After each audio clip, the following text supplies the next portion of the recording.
ሰሞኑን ከጥቂት ዓመታት በፊት በሞት የተለዩን የታላቁ መምህር ደራሲና ጋዜጠኛ የካሳይ ገብረ እግዚአብሔርን ህብረ ብዕር ቅጽ 3 መጽሐፍ እያነበብኩ ነበር። እንዴት ድንቅ መጽሐፍ ነው ጃል! ዛሬ ከዚህ መጽሐፍ ውስጥ ያገኘኋቸውን ድንቅ ነገሮች ላካፍላችሁ ወደድኩ። ከታሪኮቹ ሁሉ በጣም የገረመኝ የፉነቴ ታሪክ ነው። ለመሆኑ ግን ስንቶቻችሁ ትሆኑ ስለ ፉነቴ ሰምታችሁ የምታውቁ? ካሳይ ገብረ እግዚአብሔር ስለ ፉነቴ እንዲሉናል። በኢትዮጵያ ሸዋ ውስጥ ፉነቴ የተባለች ቅድስት ባሪያ ነበረች። ፉነቴ የተባለችበት አፍንጫ ደፍጣጣ ስለነበረች ነው። ይህች ባሪያ ከቅድስናዋ የተነሳ ተሰወረች። ከተሰወረች በኋላ ግን ተለብሶ የነበረው ጨርቅ በርካታ ተአምራትን መስራት ጀመረ። በተረት መልክም የፉነቴ ጨርቅ ይባል ነበር ይባላል። ፉነቴ በቤቷ ውስጥ በሰራችው መደብ ስትጸልይ ማርያም እዚህ ተቀመጪ፣ ጊዮርጊስ እዚህ ተቀመጥ፣ አቦ እዚህ ተቀመጡ እያለች ለታቦታቱ ሁሉ ታድል ነበር ይባላል። ፉነቴ ታቦት ያልተቀረጸላት ባሪያ ስለነበረች ብቻ ሳይሆን አይቀርም። ይገርማል። ሌላ ያስገረመኝ ደግሞ የአጼ ባካፋና የቀንዳቸው ነገር ነበር። ታሪኩ እንዲህ ነው። አጼ ባካፋ ቀንድ ነበራቸው ይባላል። ከቅርብ ቤተሰቦቻቸው ሌላ የንጉሱን ባለቀንድነት የሚያውቅ ጸጉር አስተካካያቸው ብቻ ነበር። በመሆኑም ይህን ምስጢር ያወጣ እንደሆነ አንተ ብቻ ሳትሆን ቤተሰቦች ጭምር ትጠፋላችሁ የሚል ማስጠንቀቂያ ተሰጠው። በዚህም መሰረት ጸጉር አስተካካያቸው ምስጢሩን እንደጠበቀ ኖሮ ሞተ። ሌላ ጸጉር አስተካካይ ያስፈልግ ነበርና ተፈልጎ መጣ። እንደመጣም ተመሳሳይ ማስጠንቀቂያ ተሰጠው። ይሁን እንጂ ሁለተኛው ጸጉር አስተካካይ ምስጢሩን ጠብቆ ለመያዝ ከበደው። በሀገርኛው አባባል ሆዱን ነፋው። ይሁንና ምስጢሩን ለሰው ቢያወራ የሚደርስበትን ቅጣት ስለሚያውቅ መናገሩን ፈራ። በዚህ መካከል በሁለት ተቃራኒ ስሜቶች መካከል የደረሰበትን ጭንቀት ለማቃለል ሲል መሬት ቆፈረና ባጠገቡ ሰው አለመኖሩን ካረጋገጠ በኋላ ጎንበስ ብሎ ንጉሱ ቀንድ አላቸው ብሎ ከተናገረ በኋላ ጉድጓዱን መልሶ ባፈር ሞልቶት ወደ ቤቱ ሄደ። ዝናብ ሲዘንብ እንዳጋጣሚ በዛች ጉድጓድ አንዲት ቅል በቀለች። በመጨረሻም ቅል አፈራች። በሀገር ቤት እረኞች የቅል አንገት ቆርጠው በረጅም ገመድ ጫፍና ጫፉን ካያያዙ በኋላ በስልክ መልክ መነጋገር ልማድ ነበር። በአንዳንድ ቦታዎች አሁንም ድረስ ይባህል አለ። በዚህ መሰረት እረኞች የንጉሱ ጸጉር አስተካካይ ምስጢሩን ከተናገረበት ቦታ ከበቀለችው ቅል ወስደው በረጅም ገመድ አያይዘው ሲነጋገሩ ከቅሉ አንገት ንጉሱ ቀንድ አላቸው የሚል ድምጽ ይወጣ ጀመር። በዚህ የተነሳ አጼ ባካፋ ቀንድ እንዳላቸው ይወራ ጀመር ይባላል። ከኢትዮጵያ ታሪክ አስገራሚ ክስተቶች አንዱ ደግሞ ምን መሰላችሁ? በደጃቹቤና በራስ አሊ መካከል ተደርጎ የነበረው ጦርነትና ውጤቱ። ለመሆኑ በሁለቱ መካከል የተደረገው ጦርነት ማብቂያው ምን ሆነ ካላችሁ፣ ይኸው ደጃቹቤ በጌ ምድርን፣ ደቡብ ጎንደርን ከሰሜን ጎንደር ጋር ጠቅልለው ለመግዛት ፈለጉና የበጌ ምድር ገዢ የነበሩትን ራስ አሊን ገብርልኝ አሏቸው። ራስ አሊ ግን ፍቃደኛ አልሆኑም። በዚህ ጊዜ ይዋጣልን በሚል አሞራ ገደል አካባቢ ጦርነት ገጠሙ። በጦርነቱ መካከል ራስ አሊ ያሻግረው ሲያዩ የደጃቹቤ ጦር ጦራቸውን እየጣሰ ወደ ነበሩበት አቅጣጫ ሲገሰግስ አይተው መሸነፊያ አይቀርም አሉና ፈረሳቸው ላይ ወጥተው ወደ ትውልድ ሀገራቸው ወደ ዋድላ ደላንታ ሽሽት ጀመሩ። በሌላ በኩል ደጃቹቤ ወደ ጠላታቸው ሰፈር አሻግረው ቢመለከቱ የበጌ ምድር ጦር አይሎ እርሳቸው ወዳሉበት አካባቢ መቃረቡን አዩ። በዚህን ጊዜ በግድ ተይዤ በምርኮኛ መልክ ከመሄድ ወይም ከመሞት በፍቃዴ እጄን ብሰጥ ይሻላል አሉና እጃቸውን ለራስ አሊ ጦር ሰጡ። የራስ አሊ ወታደሮችም ምርኮኛቸውን ይዘው እየፎከሩና እያቅራሩ ራስ አሊ ከነበሩበት ሲደርሱ ራስ አሊ መሸሻቸው ይነገራቸዋል። ጦርነቱ አብቅቶ ጦረኛው ወደ የመጣበት በመመለስ ላይ ሳለ አንዱ ገበሬ በጦርነቱ ላይ ውሎ ይመለስ የነበረን አንዱን ያገሩን ልጅ ጦርነቱ እንዴት ሆነ ብሎ ቢጠይቀው ራስ አሊም ሸሹ፣ ደጃቹቤም ተማረኩ አለው። ጠያቂውም ግራ ተጋብቶ እንዴት ነው የምትለው? በቅጡ አውራ እንጂ ቢለው ተጠያቂው መልሶ እነሱ በቅጡ ያለያዙትን እንዴት አድርጌ በቅጡ ልንገርህ አለው ይባላል። ሌላው በጣም የገረመኝ የወሎ የራስ ሚካኤል ልጅ የወይዘሮ ስህን ታሪክ ነው። አስገራሚው ታሪክ ይህን ይመስላል። የወይዘሮ ስህን ሚካኤል የመጀመሪያ ባለቤት ዣንጥራር አስፋው ነበሩ። ከዕለታት በአንዱ ቀን ባልና ሚስት ሲጣሉ ዣንጥራር ባለቤታቸውን ክፉኛ ይደበድቧቸዋል። በዚህ የተነሳ ወይዘሮ ስህን ባለቤታቸውን ጥለው አባታቸው ዘንድ ሄዱ። በዚህን ጊዜ ራስ ሚካኤል እንዴት ቢንቀኝ ነው እኔ በሕይወት እያለሁ ልጄን እንደዚህ የሚመታት በማለት በጣም ተቆጡ። ወዲያውኑ ልጃቸውን ጠርተው ሁለተኛ እሱ ጋር አትሄጂም ብለው ለራስ ወሌ ዳሩላቸው። ዣንጥራር በበኩላቸው እንዴት በሕይወት እያለሁ ሚስቴን ለሌላ ይድሩብኛል በማለት ሸፈቱ። ራስ ወሌ ጋብቻውን በደስታ ቢቀበሉም ዣንጥራር እያሉ ከወይዘሮ ስህን ጋር አንሶላ መጋፈፉን አልደፈሩም። ይህም በሁለት ምክንያቶች ነበር። አንደኛው ዣንጥራር አስፋው የታወቁ ጀግና ስለነበሩ ይበቀለኛል ብለው በመፍራት ሲሆን፣ ሁለተኛው ወይዘሮ ስህንም ቢሆኑ ዣንጥራርን ከልብ ይወዷቸው እንደነበር ያውቁ ስለነበር ነው። በመጨረሻ ራስ ወሌ አዋቂዎች ሺሆች ዘንድ ምን ማድረግ ይሻለኛል በማለት መልእክት ላኩ። ከሺሆቹ ባገኙት ምክር መሰረት ሰዎች በመላክ ዣንጥራር ከተኙበት ድንኳን ተኝተው እያሉ አስገደሏቸው። የዣንጥራር ሰዎች ባለቃቸው ሚስጥራዊ አሟሟት በጣም ተደናገጡ። ይሁንና እነርሱ እያሉ በሰው ተገደሉ እንዳይባል ኮሶ ገደላቸው ብለው አስወሩ። ራስ ወሌ ያሰቡት በመሳካቱ በጣም ተደሰቱ። ዣንጥራር መሞታቸው እንደተረጋገጠ ሰዎች መጥተው ምንም ቢሆን ዣንጥራር የወይዘሮ ስህን የመጀመሪያ ባላቸው የልጆቻቸው አባት በመሆናቸው እናርዳቸው በማለት ወሰኑ። ወይዘሮ ስህን ጧት ሊረዱ ከተወሰነ በኋላ ማታውኑ ራስ ወሌ ለመጀመሪያ ጊዜ ከወይዘሮ ስህን ጋር ተኙ። ማለዳ አዲሷ ሚስታቸውን ለማርዳት ተነስተው ሽር ጉድ ሲሉ ወይዘሮ ስህን ነገሩ ገብቶኛል፣ ዣንጥራር አስፋውን ገላችሁታል አሉ። በዚህን ጊዜ ራስ ወሌ እንደመደንገጥ ብለው እንዴት አወቅሽ ቢሏቸው ማታ ሱሪውን ሲፈቱን ያወቅኩት አሉ ይባላል። ለመሆኑ ከኢትዮጵያ ወደ አውሮፓ ሄዱ ዘመናዊውን የአውሮፓ ትምህርት የተከታተለው የመጀመሪያው ኢትዮጵያዊ ማን ነው? ህብረ ብዕር የአጼ ዘርዓ ያዕቆብ ልጅ ጸጋ ክርስቶስ ነው ትለናለች። ለመሆኑ ጸጋ ክርስቶስ ምን ተማረ? ምንስ አጋጠመው? ይኸው አንኳር እውነቶች። ጸጋ ክርስቶስ ከአጼ ዘርዓ ያዕቆብ ልጆች አንዱ ቢሆንም ዝርዝር የህይወት ታሪኩ አይታወቅም። ቀጥሎ ያለው የጸጋ ክርስቶስ ቁንጽል ታሪክ መዘክረ ምግባር መንፈሳዊ ከሚል መጽሐፍ ለአቀራረብ በሚያመች መልኩ ቆንጥሬ ያቀረብኩት ነው። አጼ ኃይለ ሥላሴ ገና አልጋ ወራሽ እያሉ ጀምሮ በንግሥተ ነገሥታት ዘውዲቱ ዘመን ማለት ነው ወጣቶችን እየመለመሉ ለትምህርት ወደ አውሮፓ ይልኩ ነበር። አልጋ ወራሽ ተፈሪ መኮንን በ1916 ዓ.ም ለጉብኝት ወደ አውሮፓ ሄደው በነበረበት ወቅት ፈረንሳይ ውስጥ ትምህርታቸውን ይከታተሉ የነበሩ ኢትዮጵያውያንን አነጋግረው ነበር። ግንቦት 16 ቀን 1916 በፓሪስ ተማሪዎችን ሰብስበው ባነጋገሩበት ጊዜ ተማሪዎቹ ትምህርታቸውን አስመልክተው ለአልጋ ወራሹ ሪፖርት አቅርበው ነበር። ተማሪዎቹ በሪፖርታቸው ከጠቀሷቸው ነጥቦች መካከል በጥንት ጊዜ አውሮፓውያንን ጨምሮ ከሌሎች ዓለማችን ክፍሎች በርካታ ወጣቶች ለትምህርት ወደ ምስርና ማለትም ወደ ግብጽና ኢትዮጵያ ይመጡ እንደነበር የሚያሳዩ የታሪክ ጽሑፎችና ሰነዶችን ማግኘታቸውን፣ በዚህም የተነሳ አገራችን ኢትዮጵያ በስልጣኔና በትምህርት የበለጸገች እንደነበር መረዳታቸውን የሚገልጽ ይገኝበታል። በሌላ በኩል በዘመናዊ ትምህርት ዘርፍ ከኢትዮጵያ ወደ አውሮፓ በመሄድ ትምህርቱን የተከታተለ የመጀመሪያው ኢትዮጵያዊ የአጼ ዘርዓ ያዕቆብ ልጅ ጸጋ ክርስቶስ መሆኑን በሪፖርታቸው አካቶ አቅርበዋል። ጸጋ ክርስቶስ በመጀመሪያ የተጓዘው ወደ ኢየሩሳሌም ነበር። ዘመኑ በ1630 ዓመተ ምህረት ሲሆን የሄደበት ምክንያትም ኢየሩሳሌምን ተሳልሜ በዛውም ውጭ አገር ያለው የሚል ነበር። ይሁንና የጸጋ ክርስቶስ ዋነኛ ዓላማ ትምህርት ለመማር ነበርና ኢየሩሳሌም እንደገባ አረብኛ ቋንቋ ማጥናት ጀመረ። የአረብኛ ቋንቋ ትምህርቱን እንዳጠናቀቀ ወደ ኢጣሊያ በመሻገር ጣሊያንኛ ቋንቋን አጠና። ጸጋ ክርስቶስ በዚህ ሳያበቃ ፈረንሳይኛ ቋንቋ ለማጥናት ኢጣሊያን ለቆ ወደ ፓሪስ ተጓዘ። ፓሪስ እንደደረሰ በወቅቱ የፈረንሳይ ንጉሥ የነበረው ሊዮ 15ኛ የንጉሥ ልጅ መሆኑን አውቆ በክብር ተቀብሎ ከንጉሣውያን ቤተሰብ ጋር እንዲቀመጥ አደረገው። በዚህ ሁኔታ በክብር ሲኖርና ሲማር ከቆየ በኋላ ወደ አገሩ ሳይመለስ ታሞ ከዚህ ዓለም በሞት ተለየ።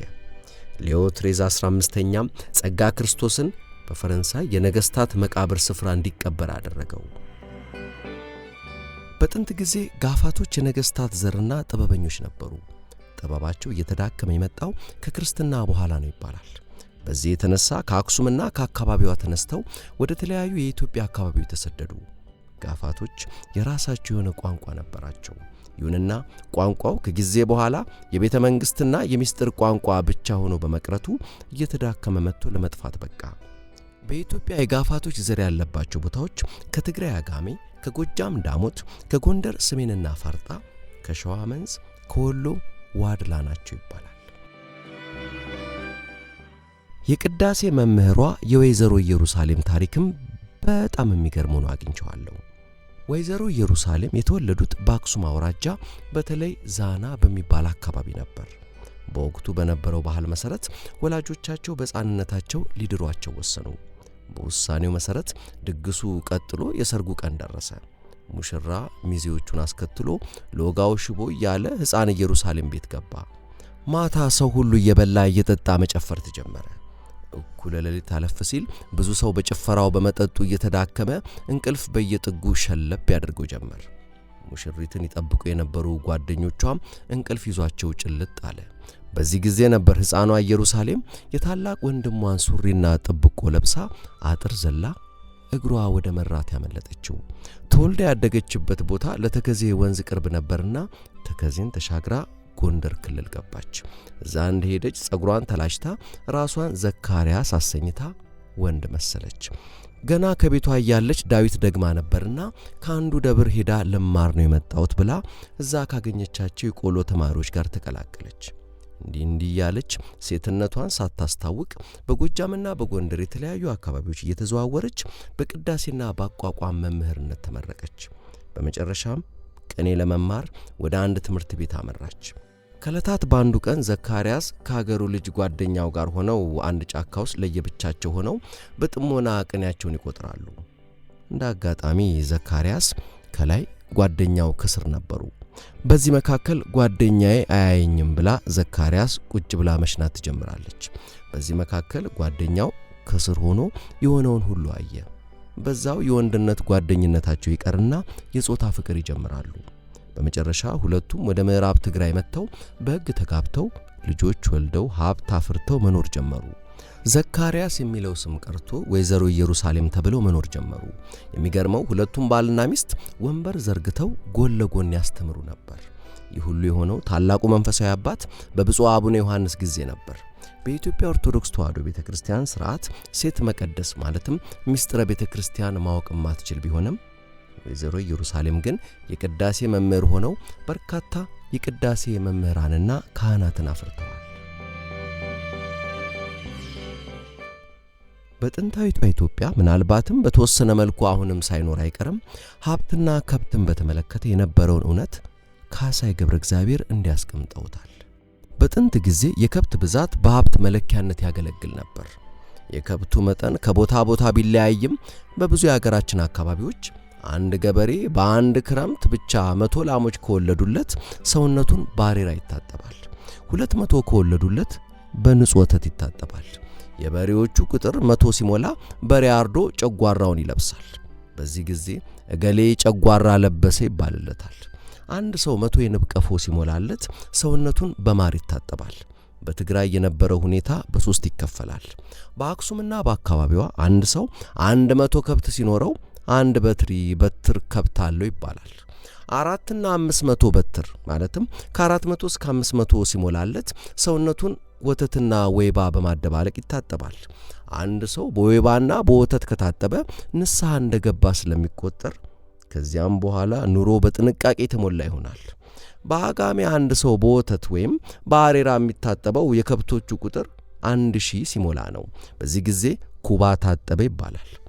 ከዛ 2 ኩባ ታጠበ፣ 3 ኩባ ታጠበ እያለ እንደ ከብቶቹ ቁጥር ይቀጥላል።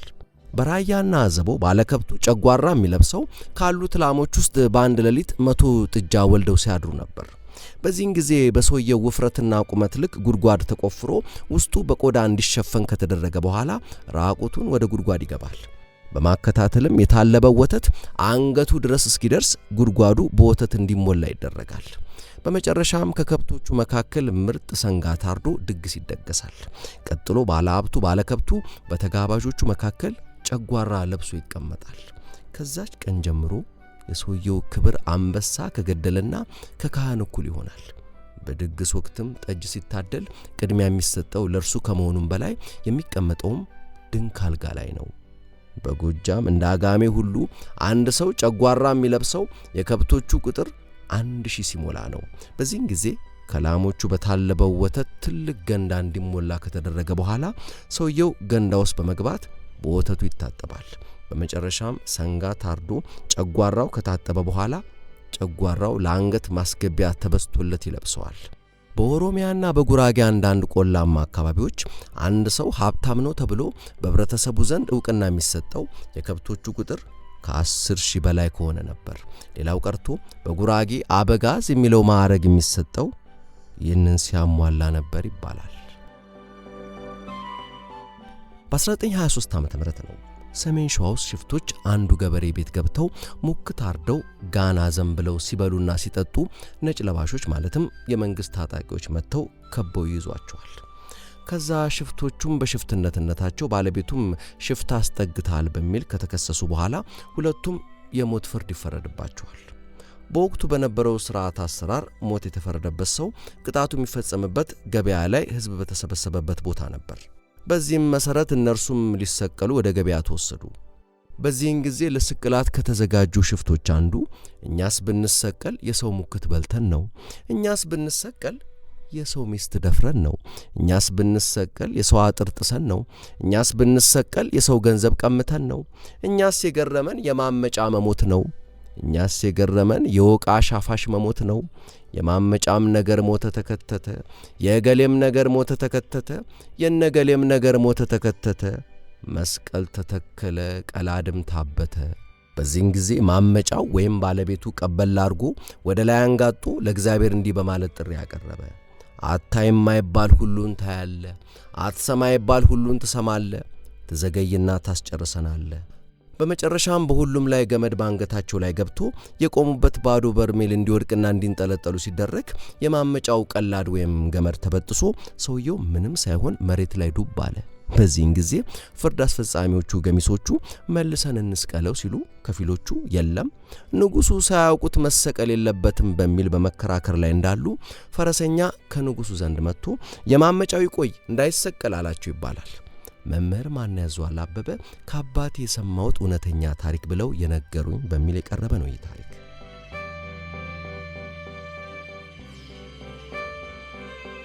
በአንድ አካባቢ በቅድስት ማርያም ስም የምትጠራ ቤተክርስቲያን ተቃጠለች። እንደ አጋጣሚ ሆኖ ቤተክርስቲያኗ በተቃጠለችበት ዕለት በቦታው የቀብር ስነ ስርዓት ነበር። በተለያዩ ጊዜያት ቤተሰቦቿን በሞት የተነጠቀች አንዲት ሴት ታዲያ አንተ ሰማይ ላይ ተቀምጠ ስታላግጥ በሰው የእናትህ ቤት ነደደ ሐዘኑን ቀመሰው በማለት ቁጭቷን በፈጣሪ ላይ ለመወጣት ሞከረች። ሁለት ሰዎች በአንዲት ሴት ይጣሉና አንዱ ሌላኛውን ይገለዋል። እንደ አጋጣሚ ደግሞ ሟችና ገዳይ ባለትዳሮች ነበሩ። በሟች ቀብር ላይ የሟች ሚስት ገዳይም ሸሸ ሟችም ተቀበረ የተጣሉበትም ብቻውን አደረ ስትል የገዳይ ሚስት ቀበል አርጋ እሱስ ምን ሲል ገሎ እሱስ ምን ሲል ሞቶ የተጣሉበት ከቤታችን ሞልቶ በማለት መለሰች ይባላል። ስለ ኢትዮጵያውያን የኮሪያ ዘማቾች ጀግንነት ብዙ ተብሏል። አሁንም ማቀርብላችሁ ግን ከጦሩ ጋር መንፈሳዊ አስተማሪና ናዛዥ ወይም የንስሐ አባት ሆነው አብረው የተጓዙት ጸባቴ አርያ ሥላሴ ለደራሲው ስለ ኢትዮጵያውያን ወታደሮች በአንድ ቃለ ምልልስ ውስጥ የተናገሩትን ነው። ለመሆኑ ቄሱ ምን አሉ? ይኸው የኛ ጦር በነበረበት ግንባር የአሜሪካ፣ የቱርክ፣ የግሪክ፣ የእንግሊዝ ወዘተ ጦር ነበር። በጀግንነት ግን የኛን የሚወዳደር አልነበረም። የኛ ጦር በተሰለፈበት ግንባር ሁሉ አንዴም አልተሸነፈም። ሌላው የኛ ጦር የጀግንነት ምልክትና ከሌሎች የሚለየው አንድም አባል ወታደር በጠላት ያልተማረከብን መሆኑ ነው። ከነ ህይወቱ ቀርቶ ሬሳም አልተማረከብንም። በአንጻሩ በየጊዜው የጠላት ጦርን በብዛት ይማርክ የነበረው የኛ ጦር ነበር። በተባበሩት መንግስታት ስር ከዘመተው ጦር በብዛት በጠላት እጅ የተማረከው የአሜሪካ ወታደር ነበር። በጉዳት ደረጃ ስንወስደው ግን የቱርክ ጦር በጣም ጉዳት ደርሶበታል። ለጦርነት ግድ የሌላቸውና በቀላሉ የሚማረኩት አሜሪካውያኑ ነበሩ። የታይላንድ ወታደሮችም እንደ አሜሪካውያኑ ናቸው። በጦርነቱ ፍጻሜ የምርኮኛ ልውውጥ በተደረገበት ወቅት ካረካካቢዎቹ አንዱ ነበርኩኝ። የሬሳ ልውውጥ ሳይቀር ተደርጓል። በዚያን ጊዜ ጦርነቱ ውስጥ ከተሳተፉት ሀገራት አንድም ምርኮኛ ያልተገኘባት ኢትዮጵያ ብቻ ነበረች። ሌሎቹ ይብዛም ይነስም ተማርኮባቸዋል። ከሁሉም ማድረሳው የኢትዮጵያ ወታደሮች አንድ ስትራቴጂያዊ ተራራን ከጠላት ያስለቀቁበት አጋጣሚ ነው። አሜሪካውያን፣ ግሪኮች፣ ቱርኮች፣ እንግሊዞች ብቻ ሁሉም ያንን ተራራ ከጠላት ለማስለቀቅ በየተራ ሞከሩ፣ ግን አልቻሉም። በመጨረሻ ይህ ነገር አልተቻለምና ኢትዮጵያውያን ይግቡበት ተባለ። ትዝ ይለኛል ሻለቃ ተፈራ ወልደ ትንሳኤ ይባላል። የተወሰነ ጦር ይዞ ወደ ተራራው ገሰገሰ። ከከባድ ፍልሚያ በኋላ ኢትዮጵያውያኑ ጀግኖች ተራራውን በቁጥጥራቸው ስር አዋሉት።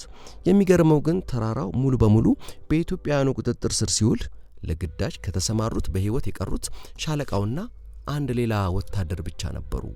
በመትረየስና በቦምብ ጠላትን አጋይቶ ነበር የያዙት። እጅግ በጣም ከባድ ውጊያ ነበር። ከዛ በኋላ በአካባቢው እንደዚህ አይነት ከባድ ጦርነት አልነበረም። ሌላው ማድረሰው አጋጣሚ በኳስ ውድድር ወቅት የተከሰተ ነገር ነበር። ጦሩ በረፍት ጊዜው ይዝናናል፣ እርስ በርሱም የኳስ ጨዋታ ውድድር ያደርጋል። አንዱ ሀገር ሌላውን ወደ ሰፈሩ ይጠራል፣ ያኛውም በሌላ ቀን በፋንታው ይጋብዛል። በዚህ መልክ የኛ ጦር ከእንግሊዞች ከአሜሪካውያንና ከኮሪያውያን ጋር የደርሶ መልስ ጨዋታ ተደረገ። አንድ ቀን ግሪኮች የኛን ልጆች ወደ ሰፈራቸው ጠርተው ተጫወቱ። ይሁንና በጨዋታ ሳይሆን ባድሎ ረታን አሉ። መልሰን እኛ ጋበዝናቸው። ከ9000 በላይ የግሪክ ወታደር አብሮ መጣ። ጨዋታው ተጀመረ። ግሪኮች የትዕቢት ተግባር ጀመሩ። እነርሱ ጥቁሮች ናቸው በማለት ጨዋታውን ትተው የኛን ተጫዋቾች በጥፊ ማቱ ጀመር።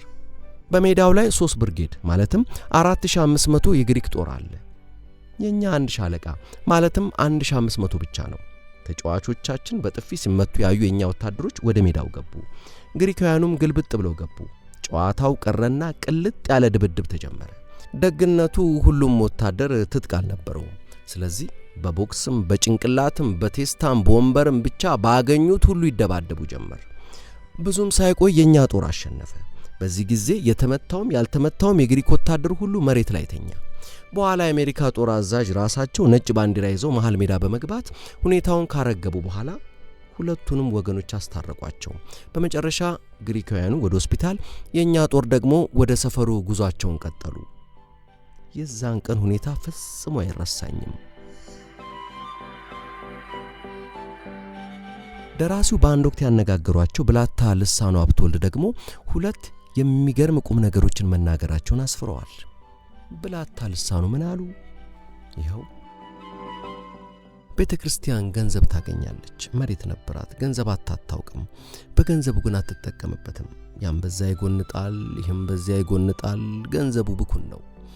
እኔ አዲስ የተለየ ገንዘብ አላመጣሁም። ያደረኩት ቢኖር ሁሉም ነገር እንዳይነካ አድርጌ በስነ ስርዓት በኔ እጅ ብቻ ያስኩት፣ ገንዘቡን ሳይሆን ገንዘብ የማዘዝ ስልጣኑን። ይህም በማድረጌ ብዙዎች ተንጫጩ፣ ብዙ አሉ፣ ዘለሉ።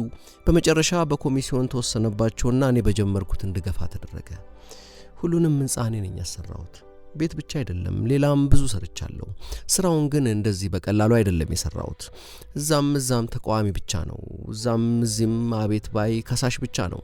እዛ ቤተ ክህነት አካባቢ ያለው 160,000 ካሬ ሜትር መሬት ይጭሰኛ ነበር። ቤተ ክህነት የነበራት አንድ ቤት ብቻ ነበር። ያንን ሁሉ ግምት እየከፈልኩ ያስነሳው ነው ቤቶቹን ያሰራሁት። ድሮ አንድ ካህን በአመት 100 ብር እንኳን አያገኝም። ለህይወቱ ለነፍሴ ብሎ ነው የሚያገለግለው። ንብረት ይዛለው ይህንን እገዛለሁ ብሎ አይደለም፣ ለቤተ ክርስቲያን ብሎ ነው የሚኖረው። አሁን ያቀርቶ ቤተ ክርስቲያን አገልጋዮቿን በገንዘብ ትገዛለች። አሁን የቤተ ክርስቲያን አገልጋይ የገንዘብ አገልጋይ ነው እንጂ የእግዚአብሔር አገልጋይ አይደለም።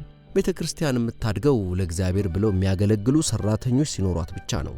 የኢትዮጵያ ነገስታት ሁሉ ስራቸው ቤተ ክርስቲያን ነው፣ ሌላ ስራ አልነበራቸውም። አለዚያ ጦርነት ነው እና ቤተ ክርስቲያን ተከብራ ትኖር ነበር። አፄ ኃይለ ሥላሴ ናቸው ለመጀመሪያ ጊዜ ራሷን ትቻል ብለው የለቀቋት። ከዚያን ጊዜ ወዲህ እንዲሆኖ ቀረ። ከዚያ በፊት ነገስታት አስተዳደሯን ብቻ ሳይሆን ሃይማኖቱንም ይቆጣጠሩ ነበር። አፄ ኃይለ ሥላሴ ግን ሀገሬ ጋራ ሃይማኖት የግል ብለው ለቀቋት። አሁን ደግሞ እነሆ 4 ፍንካሽ ታሪኮች ከኢትዮጵያ ታሪክ። የቀድሞ የኢትዮጵያ ነገስታት በተለይ የጎንደር ነገስታት ማዕድ በሚቀርቡበት ጊዜ የተረፋቸውን ምግብ ከአዘቅት ወይም ከጉድጓድ ውስጥ እንዲጣል ያድርጉ ነበር። ይህንን አሰራር ያስቀሩት አፄ ቴዎድሮስ ነበሩ። አፄ ቴዎድሮስ ይህን ያደረጉበት ዋና ምክንያት ትራፊው ለድሆች እንዲሰጥ በማለት ነበር። በጥንት ጊዜ ትግራይን ጨምሮ በሰሜን ኢትዮጵያ ውሃ የሚቀዳው ከማለዳው 12 ሰዓት እስከ ረፋዱ 3 ሰዓት ባለው ጊዜ ብቻ ነበር። የጧት ውሃ የሚባለው ይህ ነበር ይባላል። ጨብጥና ቂጥኝ ወደ ሀገራችን የገባው በግራኝ ጊዜ ወደ ሀገራችን በመጡ የፖርቱጋል ወታደሮች አማካኝነት ነበር ይባላል። ጨብጥ ለመጀመሪያ ጊዜ ከአውሮፓ ወደ ላቲን አሜሪካ የተሻገረው በአሳሹ በቫስኮ ዳጋማ አማካኝነት እንደነበር ይታወቃል። በቆየው የኢትዮጵያ ነገስታት ባህል ነገስታቱ ስልጣኔን ይወስዱብኛል ብለው የጠረጠሯቸውን ልጆቻቸውን፣ ወንድሞቻቸውን ወዘተ በቁም የሚያስሩባቸው የተለያዩ ወህኒ አምባዎች ነበሯቸው። ለምሳሌ ራስ አምባ፣ ግሸን አምባ፣ ደብረ ዳሞ፣ ፍየል አምባ፣ መኪና አምባ ወዘተ። እነዚህ አምባዎች ዙሪያቸው ገደል ሆኖ ለመግቢያና ለመውጫ አንድ በር ብቻ ያላቸው ነበሩ። በሌላ በኩል በቆላማው የሀገራችን ክፍል በኦጋዴንም ወህኒ አምባ ሳይሆን ወህኒ ሜዳ ነበር። ለምሳሌም የዳና ከተማ የቁም ግዞተኞች ከተማ ነበረች። በመሆኑም ነገስታቱን የሚቃወሙ ባላባቶች ወደዚች ቦታ በግዞት መልክ ይላኩ ነበር። ዳና ዙሪያዋ ውሃ የማይገኝበት የአንበሳ መንጋ የሚርመሰመስበት ጫካና በረሃ በመሆኑ ማምለጥ ብሎ ነገር የሚታሰብ አልነበረም። በዚች ከተማ የጻድቁ አቡነ ሳሙኤል መቃብር ይገኛል ይባላል።